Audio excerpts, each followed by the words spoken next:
السلام علیکم ورحمۃ اللہ وبرکاتہ۔ ریڈیو HRDF میں آپ کا استقبال ہے۔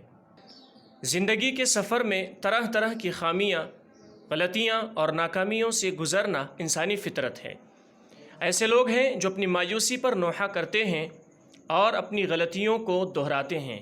ایسے لوگ اپنی غلطیوں کو نظر انداز کرتے ہوئے زندگی کا سفر آگے بڑھاتے ہیں۔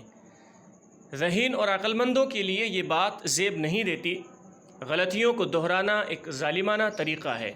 جو لوگ زندگی میں کامیابی چاہتے ہیں وہ محتاط رہتے ہیں کہ وہ اپنی غلطیوں کو نہ دہرائیں اور مناسب حکمت عملی کے ذریعے ایک مضبوط فیصلہ کرتے ہوئے آگے بڑھتے ہیں۔ اگر ہمیں زندگی میں کوئی ناکامی ہو تو تقدیر پر الزام لگانا درست نہیں۔ اس کے بجائے ناکامی کی وجہ تلاش کر کے اس کے بارے میں گہرائی سے سوچنا اور مناسب تبدیلیاں کرنے سے اگلی کوشش کے بہتر نتائج آنے کا امکان ہے۔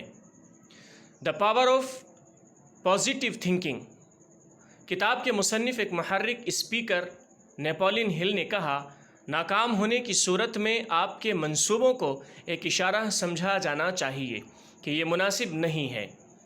پھر اپنے منصوبوں پر نظر ثانی کریں اور ہدف پر واپس جائیں۔ غلطی نہیں کرنے والا کوئی نہیں ہو سکتا، لیکن ایک غلطی ہمارے اعتماد کو ٹوٹنے کا سبب نہیں بننی چاہیے۔ خود تبدیلی کے منصوبے بنائے بغیر مایوسی کے ساتھ آگے بڑھنے سے زندگی کو اور بھی زیادہ مشکل بنانے کا امکان ہے۔ ذمہ داریوں کو سمجھتے ہوئے مقصد سے آگاہ رہ کر عمل کے راستے پر ثابت قدمی کے ساتھ خیر کے راستے پر آگے بڑھیں۔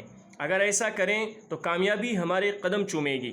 جب غلطیوں میں پڑنے کا امکان ہو تو حضور صلی اللہ علیہ وسلم کی اس حدیث کو یاد کریں، مومن کو ایک سوراخ سے دوبارہ ڈنک نہیں لگ سکتا۔